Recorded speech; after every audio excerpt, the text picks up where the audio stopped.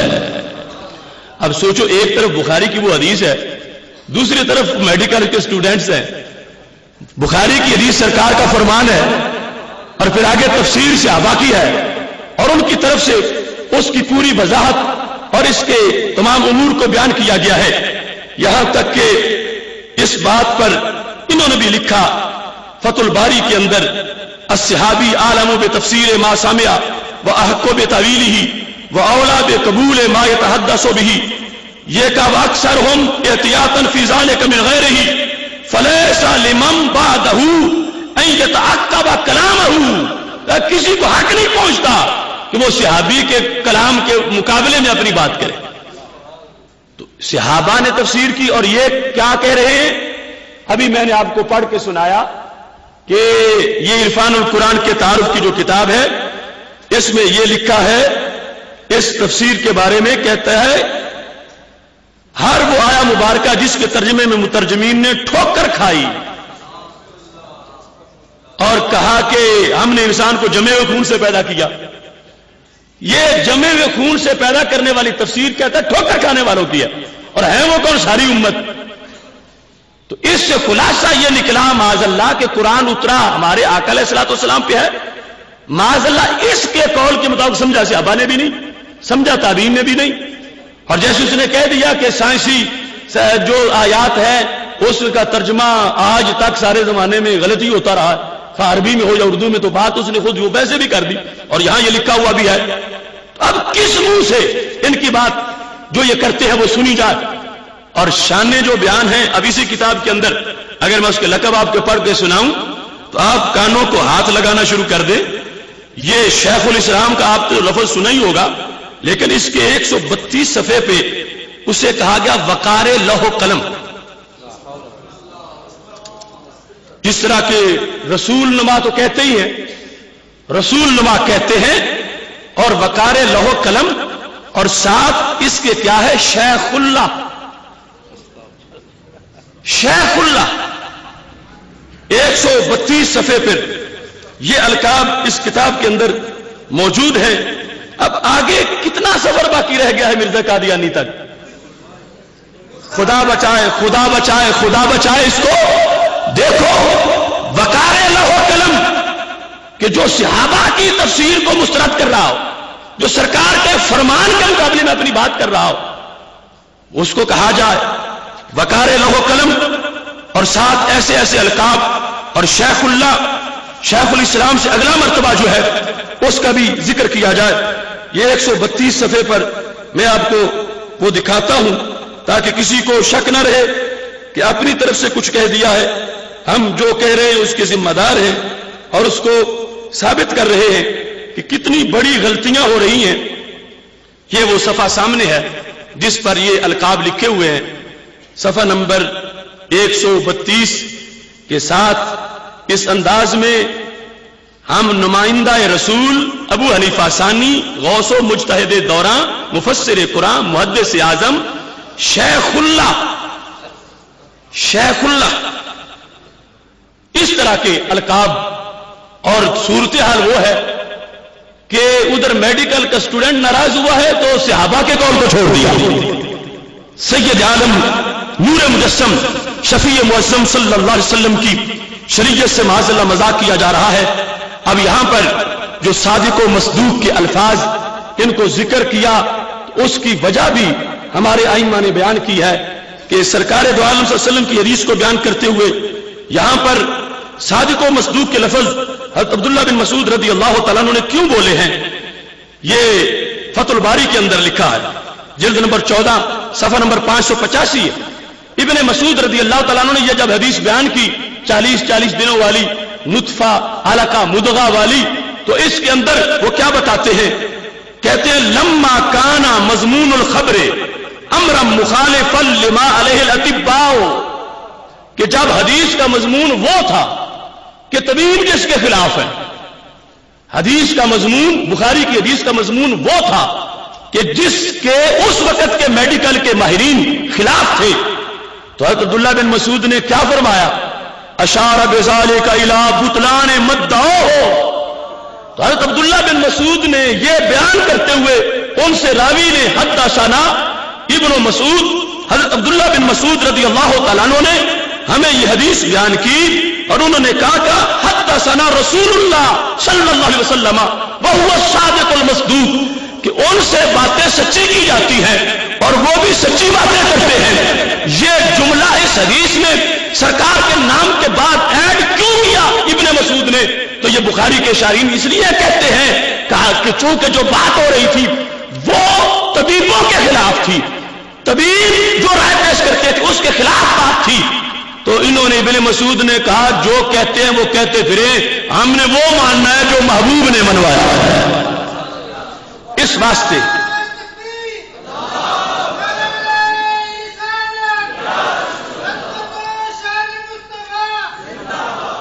یہاں پر اس وضاحت میں یہ تفسیر مظہری کے اندر تفسیر جو پیش کی گئی ہے انہوں نے کہا کہ یہ من علق کیوں فرمایا؟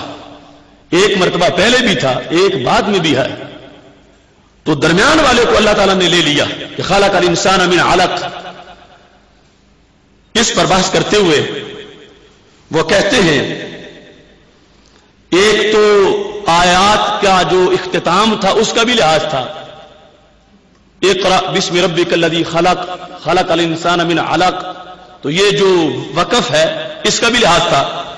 دوسرا والاشارۃ الی جمیع اطوار خلقہ حیث اشار الی ما توسط منها فإن هذا خلقه من الطین ثم من الاغذیۃ التي تصير بعد تحویلات منیہ ثم تصير المنی علقہ.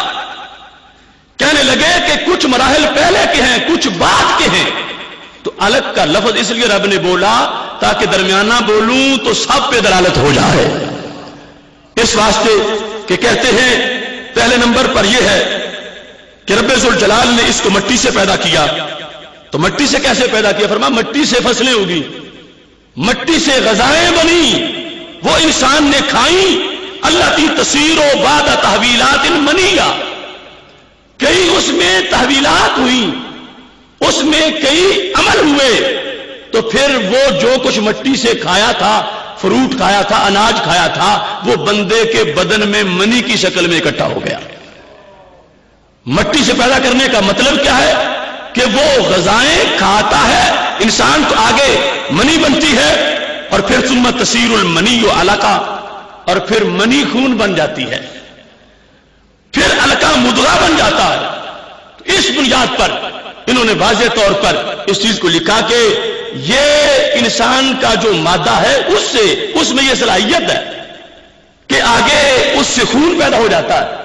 اور جو یہ بہانہ کرتے ہیں کہ دور دور تک خون کا شائبہ نظر نہیں آتا منی میں، تو میں پوچھتا ہوں وہ جونک نما جسم کس چیز کا بنا کہ انسان کو ایک جونک جیسے معلق وجود سے پیدا کیا گیا؟ تو وہ جونک جیسا معلق وجود اس کا اصل کیا ہے، اس کی بیس کیا، وہ کیسے بن گیا؟ اگر وہ پانی کا قطرہ وہ جسم بنا سکتا ہے تو خون کیوں نہیں اس میں آ سکتا؟ کیونکہ وہ معلق وجود جو ہے جس کے ساتھ ہینگنگ ماس، اس کو ایمبریولوجی میں دیکھ کے تو یہ ترجمہ شروع کر دیا، وہ اگر بن سکتا ہے منی سے تو خون اس سے کیوں نہیں بن سکتا؟ اور پھر بات یہ ہے کہ علق کا معنی جونک ہے ایک لغت میں، مگر یہ ترجمے میں جو ساتھ کہا گیا کہ جونک کی طرح معلق وجود، اگر علق کا ترجمہ جونک ہے تو معلق کس کا ترجمہ ہے؟ علق کا ترجمہ جونک ہے تو پھر سینہ کھول کے کہو کہ جونک سے بنا، تاکہ پتا چلے کہ ڈارون کا بوجھنے کا نظریہ تھا اور اس کا جونک کا نظریہ، کہ رب نے انسان کو جونک سے بنایا. لکھتا ہے کہ جونک کی طرح معلق وجود. میں پوچھتا ہوں جونک کس کا ترجمہ ہے، معلق وجود کس کا ترجمہ ہے؟ اور پھر ساری انسانیت ایک جونک سے، اور اس کے لحاظ سے آگے کئی اعتراضات ہوں گے.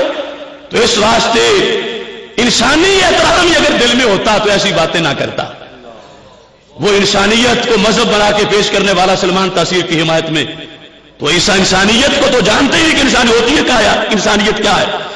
یہاں پر اس چیز کو ذہن میں رکھیے کہ ہمارے اکابر نے جو وضاحتیں پیش کی، جو تفصیلات لکھی، ان کے اندر ہر چیز میں بڑی حکمتیں ہیں اور بڑی عظمتیں اس کے اندر موجود ہیں.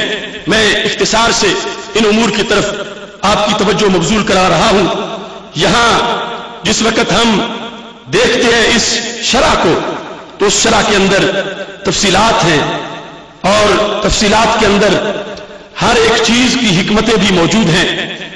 حاشیہ کونوی جلد نمبر 20 صفحہ نمبر 348 اس کے اندر انہوں نے اس چیز کی وضاحت کی کہ رب ذوالجلال نے انسان کو جو جمع ہوئے خون سے پیدا کیا، اس میں خالق کائنات جل جلالہ اپنی قدرت کو واضح کرنا چاہتا ہے اور کہتے ہیں کہ وَخَصَّهَا دون غیرہ من الطارات لرعایت الفاصلہ، الگ کا ذکر کیا، باقی کا ذکر نہیں کیا. ایک تو وہ آیات کے جوڑ کے لحاظ سے، وقیل لأنہ دل علی کمال القدرت، دوسرا اس واسطے کہ اللہ کی قدرت کے کمال کا اظہار زیادہ ہو جائے.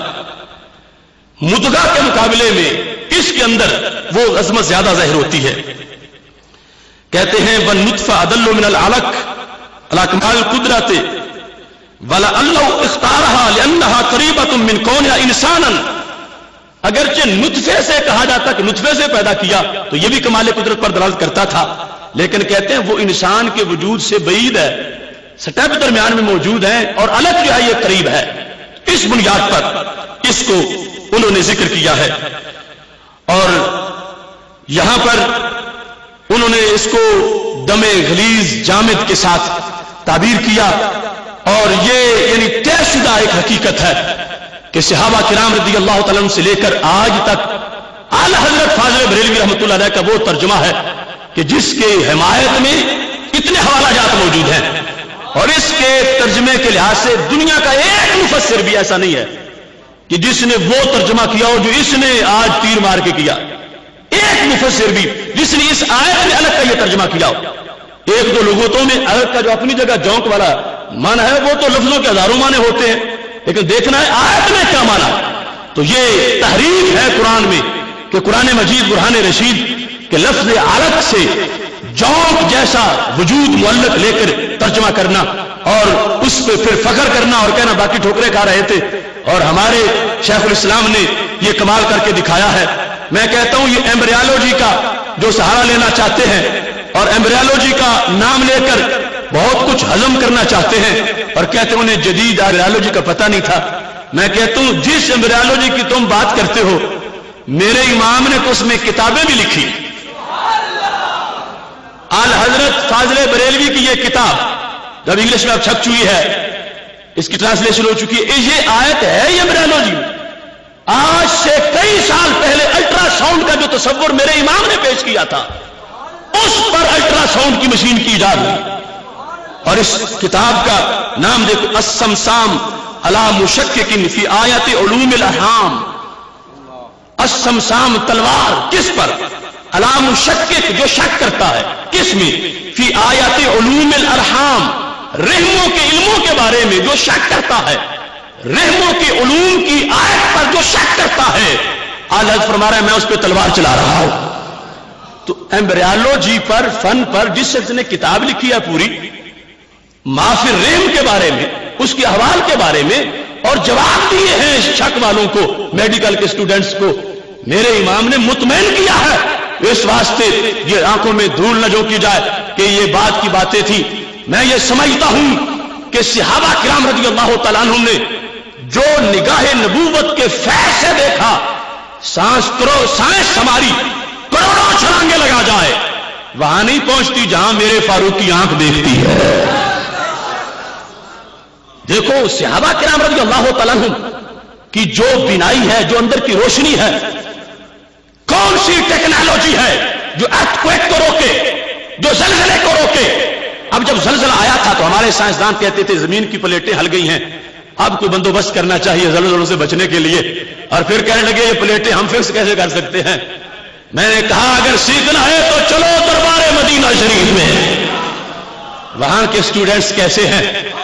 وہ زلزلہ زمین کو آیا، میرے حضرت فاروق اعظم رضی اللہ تعالیٰ عنہ نے زمین پہ ایڑی ماری اور فرمایا اگر عمر نے تجھ پہ عدل نہیں کیا تو پھر کام سکتی ہے، اور اگر عمر نے عدل کیا تو عمر تجھے کامنے نہیں دے گا.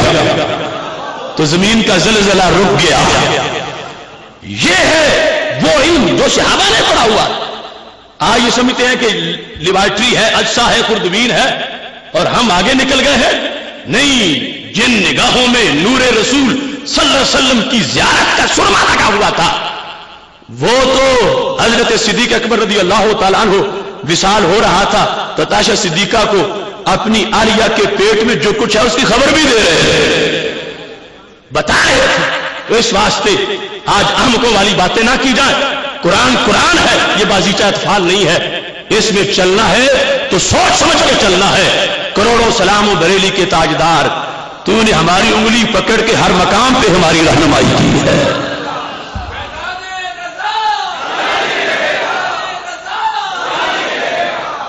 اس مقام پر آپ حیران رہو گے کہ کیسے کیسے ترجمے اس نے کیے.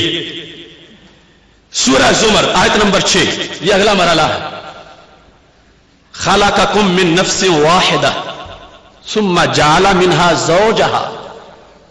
اللہ نے انسان کو ایک نفس سے پیدا کیا اور پھر اس سے اس کی زوج کو پیدا کیا. یہ کمال اپنا ترجمہ کا سائنٹیفک بنیادوں پر، جہاں سائنسی علوم ہیں وہاں کہتا سارے ترجمے غلط ہیں، صرف میں نے صحیح کیا ہے. اور اب میں ترجمہ پڑھوں گا تو تم سب حیران رہ جاؤ گے کہ یہ ترجمہ ہے یا قرآن سے مذاق ہے. خلقکم من نفس واحدہ، ترجمہ اس نے تم سب کو ایک حیاتیاتی خلیہ سے پیدا فرمایا. من نفس واحدہ، نفس کا ترجمہ نفس واحدہ، ایک حیاتیاتی خلیہ سے پیدا فرمایا، اسی سے اس جیسا جوڑ بنایا. خلیہ، نفس کا ترجمہ خلیہ.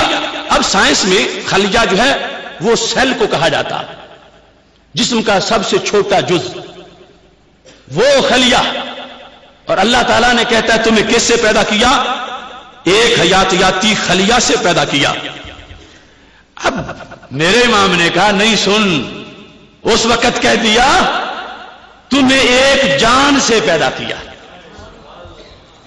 ایک جان سے، ایک جان. نفس کا ترجمہ جان، یہ سرکار سے ثابت ہے. نفس کا ترجمہ جان سید المرسلین حضرت محمد مصطفیٰ صلی اللہ علیہ وسلم کی حدیث سے ثابت ہے، صحابہ سے ثابت ہے. اور نفس کا ترجمہ حیاتیاتی خلیہ، یہ اس کے ذہن کی پیداوار ہے. اور جو غلطی کی ہے تو اس سے آگے انعام لینا چاہتا ہے اپنے احمقوں کو سنا کے کہ کسی نے یہ ترجمہ کیا نہیں تھا، سائنس آ گئی ہے، اب قرآن سمجھنا شروع ہو گیا ہے. پہلے کسی کو دین کا پتہ نہیں چلا اور اس انداز میں ترجمہ شروع کر دیا. چلو میں تمہیں بتاتا ہوں. حضرت عبداللہ بن عباس رضی اللہ تعالیٰ عنہ سے پوچھتے ہیں کہ نفس کا ترجمہ کیا ہے؟ تنویر المقباس صفحہ نمبر 485. هو الذی خلقکم، یہاں پر ہے خلقکم من نفس واحدہ، رب نے تمہیں نفس واحدہ سے پیدا کیا. کس سے؟ کہا من نفس آدم، حضرت آدم علیہ السلام سے. ایک جان. اب جو آدم علیہ السلام کو خلیہ کہے، اس کا کوئی ولیہ ہے انسانوں والا؟ خلقکم من نفس واحدہ، حضرت عبداللہ بن عباس رضی اللہ تعالیٰ عنہما ارشاد فرماتے ہیں من نفس آدم وحدہ، اکیلی ایک جان. حضرت آدم علیہ السلام سے تم سب کو پیدا فرمایا. پہلے ان کی جان بنی اور اس کے بعد سارے انسان. آگے چلو. امام ضحاک 105 ہجری میں جن کا وصال ہوا، وہ کہتے ہیں خلق حوا من آدم من ضلع الخلف وهو اسفل الاضلاع، کہ جو آیا ہے کہ اللہ نے تمہیں ایک نفس سے پیدا کیا، تو فرمایا سب سے پہلے تو آدم علیہ السلام کی پسلی سے حضرت حوا کو پیدا فرمایا۔ اب اس شخص نے خلیہ کا اور خلیہ کی آگے بیوی بنا دی۔ خلیہ کو تمہیں خلیہ سے پیدا کیا اور پھر خلیہ کے ساتھ بیوی بھی جوڑ اس کا بنا دیا۔ تیسرا حوالہ امام ابن جریر جو 310 ہجری میں جن کا وصال ہے، انہوں نے صحابی رسول حضرت قتادہ رضی اللہ تعالیٰ عنہ سے یہ سند کے ساتھ اس کا معنی ذکر کیا۔ حضرت قتادہ رضی اللہ تعالیٰ عنہ سے روایت کرتے ہوئے کیا معنی ہے اس کا، خلقکم من نفس واحدہ، وہ فرماتے ہیں یعنی آدم، کہ اللہ تعالیٰ نے تمہیں آدم علیہ السلام سے پیدا کیا، ثم خلق منها زوجہ حوا، پھر ان سے اللہ تعالیٰ نے ان کی زوجہ حضرت حوا کو پیدا فرمایا۔ تو یہ صحابہ کی تفسیر ہے، اور آج یہ خلیہ لے کے آ گیا۔ صحابہ کرام رضی اللہ تعالیٰ عنہم نے اس انداز میں اس تفسیر کو آگے بیان کیا ہے۔ اس کے بعد دیکھیں امام سیوطی تفسیر در منصور جلد نمبر 7 صفحہ نمبر 212 پہ لکھتے ہیں نفس کا معنی کا یعنی آدم، کہ اللہ نے حضرت آدم علیہ السلام سے، یہ ہے وہ جان کہ جس کو نفس کہا جا رہا، اس سے رب ذوالجلال نے آگے دوسروں کو پیدا کیا۔ اس کے بعد امام سالوی وہ تفسیر سالوی جلد نمبر 2 کے اندر صفحہ نمبر 159 پہ لکھتے ہیں والمراد بالنفس آدم، کہ نفس سے مراد حضرت آدم علیہ السلام۔ امام قلبی کتاب التفسیر جلد نمبر 1 صفحہ نمبر 128 کہتے ہوا آدم علیہ السلام، کہ نفس سے مراد حضرت آدم علیہ السلام۔ آگے چلتے جائیے امام بغوی وہ کہتے ہیں یعنی آدم علیہ السلام، کہ نفس سے مراد حضرت آدم علیہ السلام ہے۔ امام بیضاوی کہتے ہیں کہ نفس سے مراد حضرت آدم علیہ السلام۔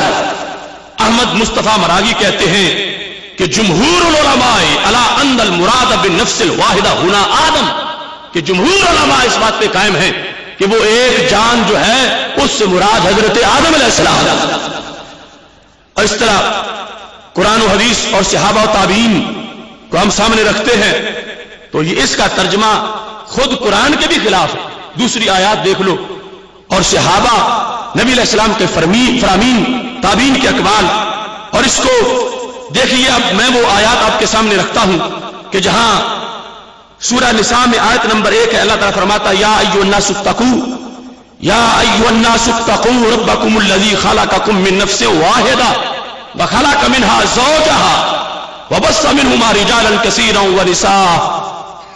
اس کا ترجمہ اس کی طرف اس کی کتاب سے دیکھو تو وہاں لکھا ہے کہ تمہیں ایک جان سے پیدا کیا۔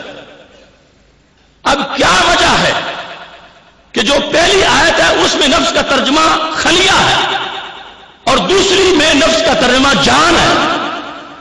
ایک جگہ سائنس زور دے گئی ہے، اگر وہ صحیح ہے تو پھر دوسرا صحیح نہیں اس کے مطابق، اگر دوسرا صحیح ہے تو پھر پہلا صحیح نہیں ہے۔ اور پھر سورہ اعراف میں هو الذی خلقکم من نفس واحدہ وجعل منها زوجها لیسکن الیہا، کہ رب ذوالجلال نے تمہیں ایک جان سے پیدا کیا اور اسی سے اللہ نے اس کی زوجہ کو بھی پیدا کیا۔ تو یہاں بھی نفس کا معنی جان سے کیا۔ پھر زمر اور اس کے بعد یہ ساری آیات جو ہیں جس وقت ہم ان کو سامنے رکھتے ہیں تو اس سے یہ پتہ چلتا ہے کہ قرآن مجید برہان رشید کے اندر نفس کا ترجمہ ایک ہی ہے جو تخلیق کے لحاظ سے جس کو بیان کیا جا رہا ہے۔ تو ہم پوچھتے ہیں کیا حضرت آدم علیہ السلام کو خلیہ کہا جا رہا ہے؟ تو کیا حضرت حوا علیہ السلام کو خلیہ کی زوجہ کہا جا رہا ہے؟ تو کیا خلیہ جو ہے اس کی ساری انسانیت آگے اولاد ہے؟ اور سکون کا تقاضا کیا خلیہ کو ہے؟ یہ ساری چیزیں جو ہیں اس کا جواب صرف اس صورت میں دیا جا سکتا ہے کہ جب اس کا ترجمہ چھوڑا جائے اور وہ ترجمہ دیا جائے جو ترجمہ امام احمد رضا بریلوی رحمۃ اللہ علیہ نے فرمایا۔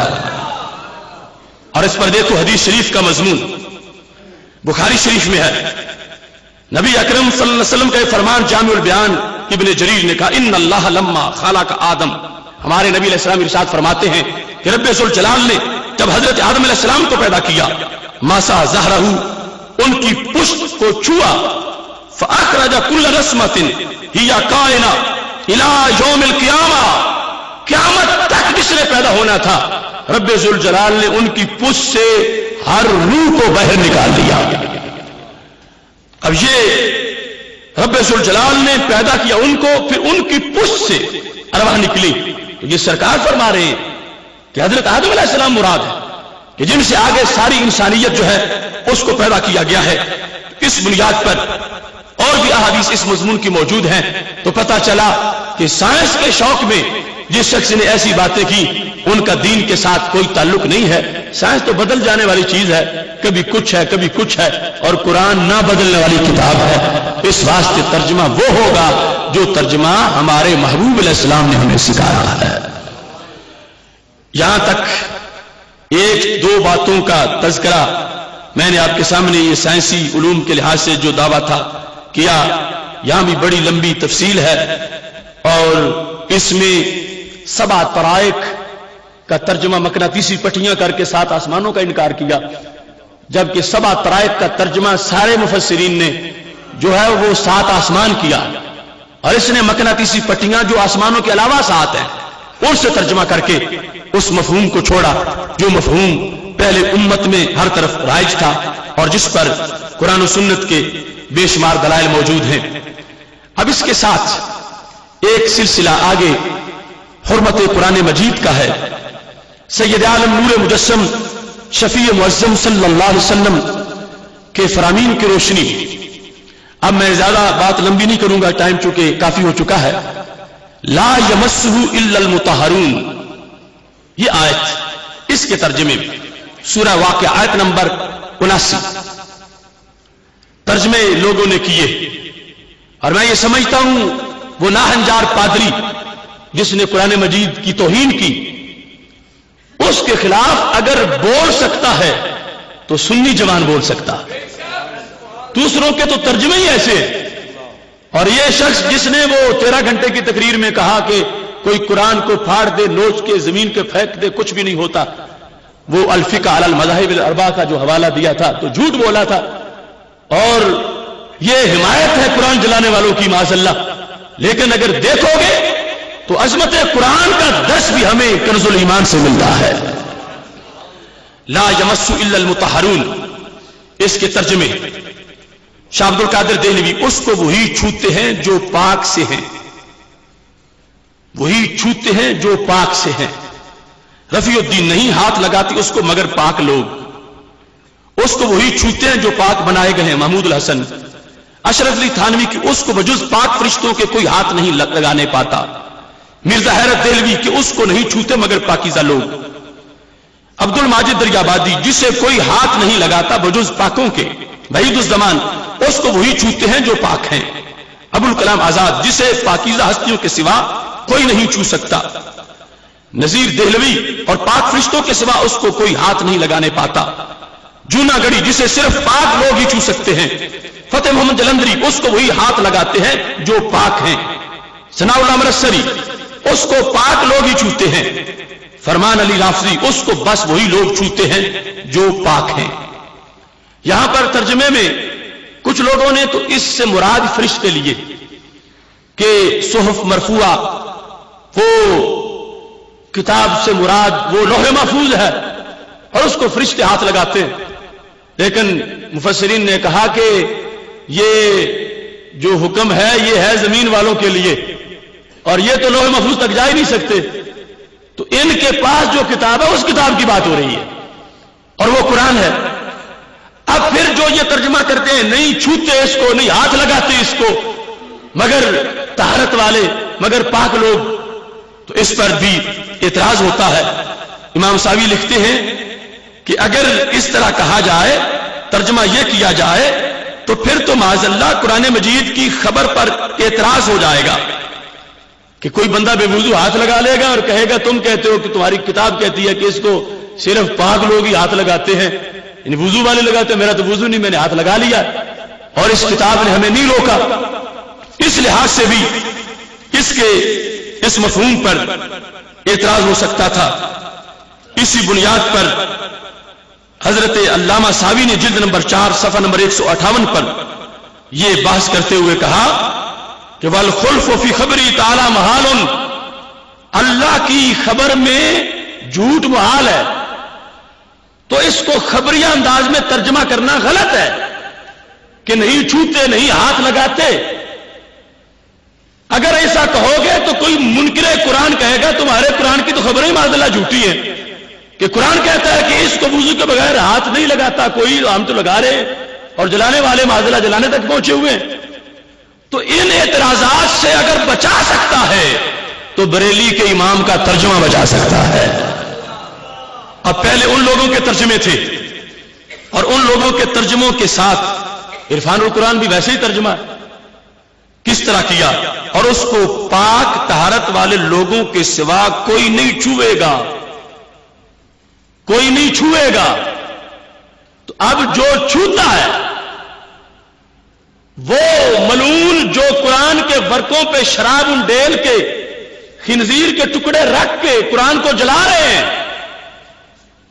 وہ کہیں گے تمہارا قرآن تم کہتے ہو اس کو کوئی نہیں چھوئے گا، ہم تو معذلہ جلا بھی رہے ہیں۔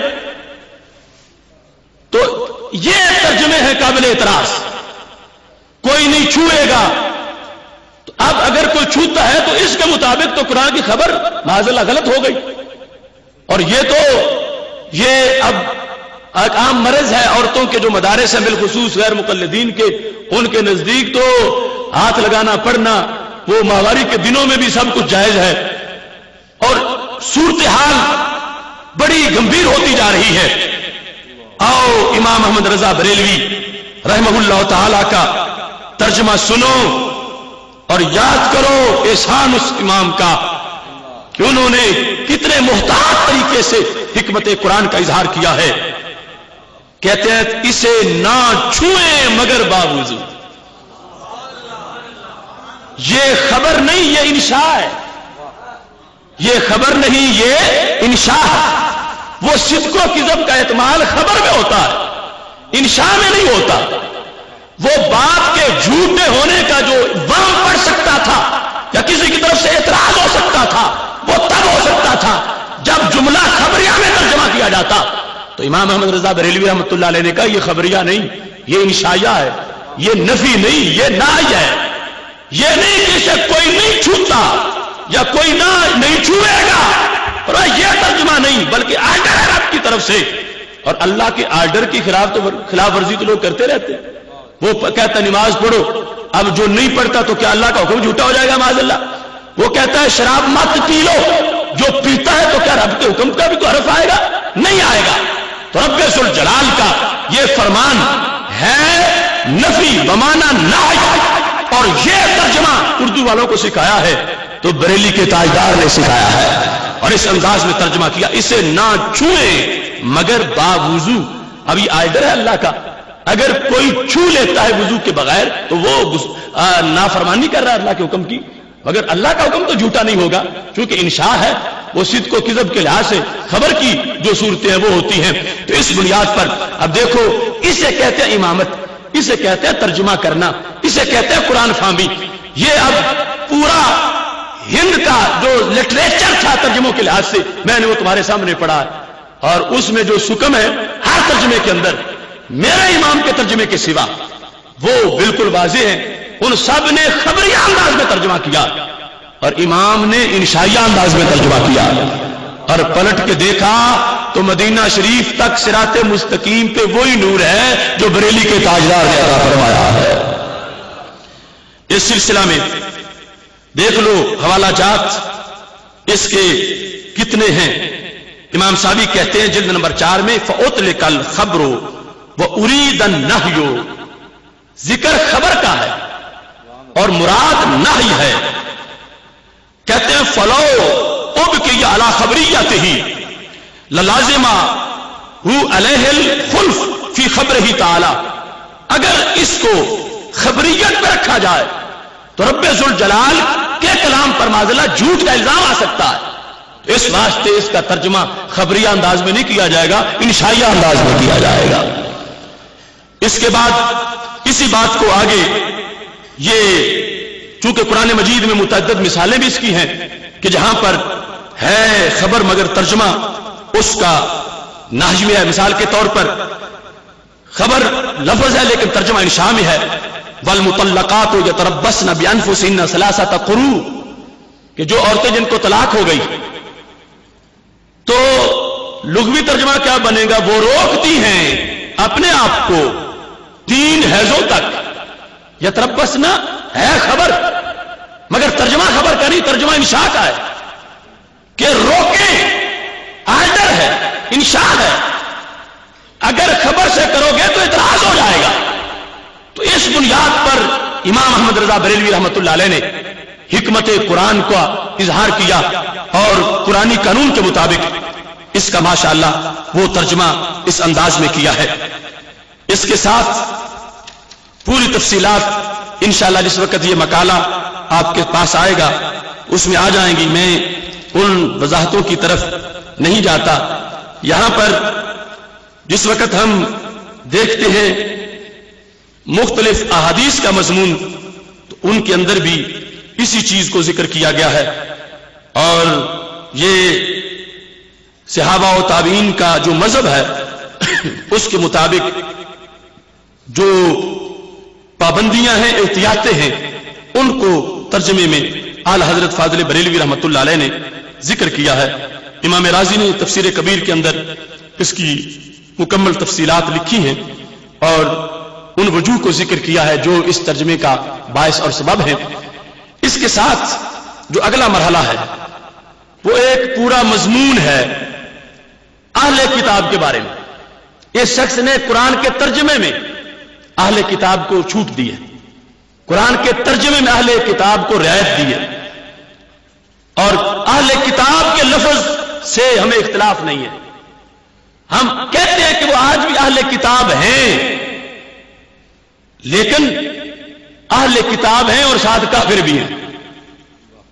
اہل کتاب ہیں, ائمہ نے کفر پر تو اتفاق کیا, مشرک کے لفظ میں اختلاف ہے کہ ہم ان کو مشرک کہیں یا نہ کہیں, مگر کفر کے لفظ میں کوئی اختلاف نہیں ہے کہ میرے آقا علیہ الصلوۃ والسلام کی دنیا میں جلوہ گر ہونے کے بعد, اعلان نبوت کے بعد جس عیسائی یہودی نے کلمہ نہیں پڑھا وہ کافر ہے. اور کافر سنگل نہیں, کافر ڈبل ہے, ڈبل کافر ہے. سنن نبی داؤد شریف میں وہ حدیث شریف موجود ہے باب قتال الروم, جس میں حضرت ام خلاد رضی اللہ تعالی عنہا کا بیٹا جب روم میں شہید ہو گیا تو آ کے پوچھا میرے محبوب علیہ الصلوۃ والسلام سے کہ میرے بیٹے کو کیا ملے گا. فرمایا انا لابنک اجر شہیدین, رب تیرے بیٹے کو 2 شہیدوں کا ثواب عطا فرمائے. انہوں نے پوچھا بیٹا ایک تھا, شہادتیں 2 کیسے بن گئی؟ تو ہمارے نبی علیہ السلام نے فرمایا لأنہ قاتلہ اہل الکتاب, شہادت کا ریٹ لگتا ہے مقابل کی حیثیت سے. جو چھوٹے کافروں کے خلاف, سنگل کافروں کے خلاف لڑے شہید ہو جائے شہادت سنگل ہوتی ہے, اور جو ڈبل کافروں کے خلاف لڑے اور شہید ہو جائے شہادت ڈبل ہوتی ہے. رب تیرے بیٹے کو مکہ کے مشرکوں نے شہید نہیں کیا, روم کے یہودیوں نے شہید کیا ہے, اہل کتاب نے شہید کیا ہے. چونکہ شہید کرنے والے کافر ڈبل ہیں, اللہ نے تیرے بیٹے کو شہادت بھی ڈبل عطا فرما دی ہے. آج ان کو بلیور کہہ کے امت واحدہ کے لفظ سے ہمارے ساتھ ملانا اور اہل کتاب کے لفظ پر زور دے کے کہ وہ آج بھی اہل کتاب ہے, آج بھی اہل کتاب ہے. میں کہتا ہوں اہل کتاب پر تو اختلاف نہیں, کتاب پر ایمان ان کا جیسا ہے وہ ایک محل نظر دوسری بات ہے. ہمارا جھگڑا تمہارے ساتھ اس پر ہے کہ تم ان کو بلیور کہہ کے ایماندار بنا رہے ہو, اور ہم یہ واضح کر رہے ہیں وہ کافر سنگل نہیں بلکہ ڈبل کافر ہے. چونکہ بخاری شریف میں ہے ہمارے آقا صلی اللہ علیہ وسلم نے فرمایا آمنا بنبی و آمنا بمحمد صلی اللہ علیہ وسلم, جن لوگوں کو ڈبل ایمان کا ثواب ملے گا, فرمایا وہ یہودی عیسائی جس نے میرا کلمہ پڑھا اس کو ڈبل ایمان کا ثواب ملے گا, کیونکہ اپنے نبی کا بھی پڑھا تھا پھر میرا بھی پڑھ لیا. فرمایا جس نے سرکار دو عالم صلی اللہ علیہ وسلم کا نہیں پڑھا اس کا پہلا کلمہ بھی مسترد ہے, چونکہ پہلے نبی تو فرما کے گئے تھے کہ ہمارے آقا کا کلمہ پڑھنا, تو جس نے محبوب علیہ السلام کا کلمہ نہیں پڑھا اس نے اپنے نبی کا بھی نہیں پڑھا, لہذا وہ ڈبل کافر ہے. اس واسطے ڈبل کافروں کو آج بلیور کہہ کے مکس کرنا مسلمانوں کے ساتھ اور ایک نئے طرز اکبر کے دین الہی کی بنیاد رکھنا، ہرگز یہ دھاندلی ہم نہیں ہونے دیں گے۔ اس سلسلہ میں یہ چیز بھی ذہن میں رکھی جائے کہ آیات کے اندر بھی گڑبڑ کی گئی۔ لقد کفر الذین قالوا ان اللہ ثالث ثلاثہ وما من الہ الا الہ واحد وان لم ينتهوا عما یقولون لیمسن الذین کفروا منہم عذاب علیم۔ یہاں پر یہ آیت کریمہ ہے، اس آیت کے اندر یہ باتیں آپ ذہن میں رکھیں۔ لقد کفر الذین قالوا، کہ کفر کیا ان لوگوں نے جنہوں نے یہ کہا، کیا ان اللہ ثالث ثلاثہ، کہ اللہ تین میں سے تیسرا ہے۔ ان لوگوں نے کیا کیا؟ کفر کیا۔ حالانکہ اللہ فرماتا الہ تو ایک ہے، اگر وہ باز نہ آئے اس سے جو وہ کہتے ہیں تو کیا ہوگا؟ لا یمسن الذین کفروا منہم عذاب علیم، تو عذاب علیم چھوئے گا، عذاب علیم۔ یہاں پر جو لفظ منہم ہے یہ قابل غور ہے۔ اس کا ترجمہ کرتے وقت عرفان القرآن میں جو ترجمہ ہے اس کو دیکھو، بے شک ایسے لوگ بھی کافر ہو گئے جنہوں نے کہا اللہ تین معبودوں میں سے تیسرا ہے، حالانکہ معبود یکتا کے سوا کوئی عبادت کے لائق نہیں ہے، اور اگر وہ ان بےہودہ باتوں سے جو وہ کہہ رہے ہیں باز نہ آئے تو ان میں سے کافروں کو دردناک عذاب ضرور پہنچے گا، ان میں سے کافروں کو۔ اب دیکھو، جن کو قرآن نے پہلے نمبر پہ کافر کہا، پھر آگے ان کی دو قسمیں کیسے بن سکتی ہیں؟ میں سے کا تو مطلب یہ بنا کہ کچھ ان میں کافر ہیں، کچھ کافر نہیں ہیں، جبکہ قرآن کہہ رہا ہے لقد کفر الذین، ان لوگوں نے کفر کیا۔ پہلے یہ بتایا کہ کفر کیا، اور پھر یہ بھی بتا دیا کہ وہ جو کہتے ہیں اس سے باز بھی نہیں آ رہے۔ اب ایسی صورتحال میں آگے یہ کہنا ان میں سے جو کافر ہیں، تو پتہ چلا کچھ تو تین خدا مان کے بھی مومن ہیں، کچھ توبہ نہ کر کے بھی مومن ہیں، اور کچھ کافر ہیں، اور جو کافر ہیں ان کفار کو آگے پھر عذاب ہوگا۔ تو اس مقام پر بھی ہم نے تفاصیل کو اکٹھا کیا، اور یہاں پر اعلی حضرت فاضل بریلوی رحمۃ اللہ علیہ کا ترجمہ وہی حق کی ترجمانی کرتا ہے، اور اسی سے پتہ چلتا ہے کہ رب ذوالجلال کیا بتانا چاہتا ہے۔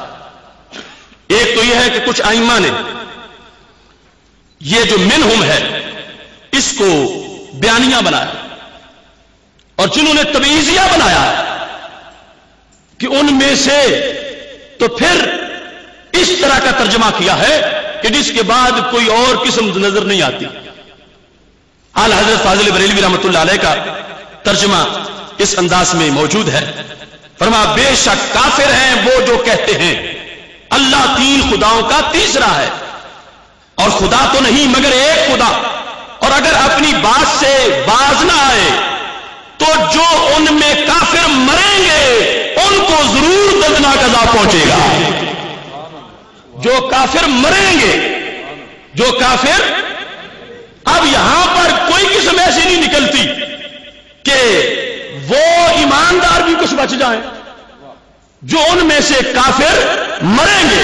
یعنی جب یہ آیت اتری، اب احتمال ہے کہ کچھ جا کے 10 سالوں کے بعد توبہ کر جائیں، کچھ 20 سالوں کے بعد توبہ کر جائیں، لیکن ترجمہ کس انداز کا ہے؟ جو ان میں سے کافر مریں گے، کافر مریں گے، یہ کہہ کر اعلی حضرت فاضل بریلوی رحمۃ اللہ علیہ نے وہ دروازے بند کر دیا جس کو آج یہ کھولنا چاہتے ہیں، اور یہ واضح کیا کہ سوائے سرکار کا کلمہ پڑھے کوئی عذاب سے نہیں بچے گا، وہی بچیں گے جو ایمان لے آئیں گے، اور جو ایمان کے بغیر زندہ رہے وہ اے ٹو زیڈ سارے ہی کافر مرے تو ان سب کو عذاب ہوگا، یا دوسری قسم کوئی بھی نہیں بنے گی۔ تو یہ جو کافر مریں گے کا لفظ بولا ہے، یہ امام نے 20 تفاسیر کا نچوڑ پیش کر دیا ہے، کیونکہ یہاں پر جس وقت ہم نے دیکھا تو امام لکھتے ہیں تفسیر جلالین میں کہ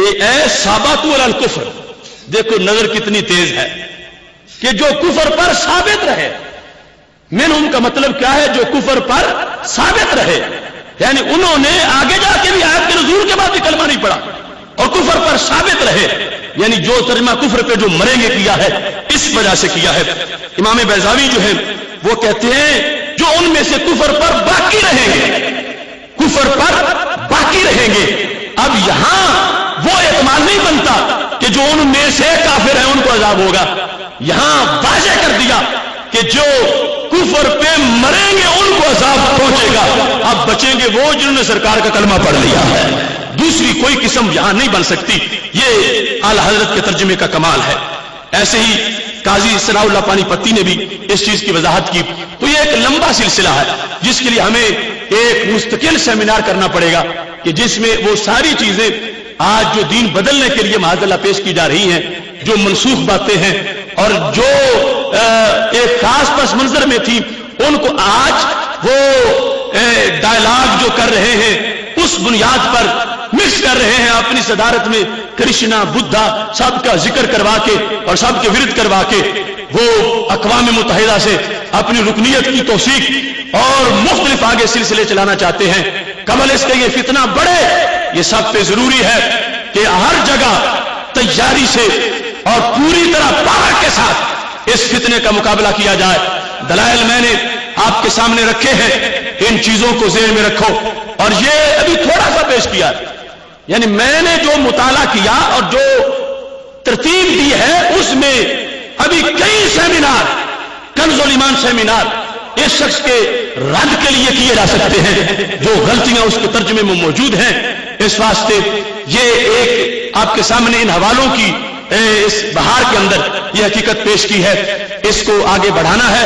اور یہ بات یاد رکھیں کہ خالق کائنات جل جلالہ کا یہ فضل و کرم ہے کہ اس نے ہمیں یہ توفیق بخشی ہے۔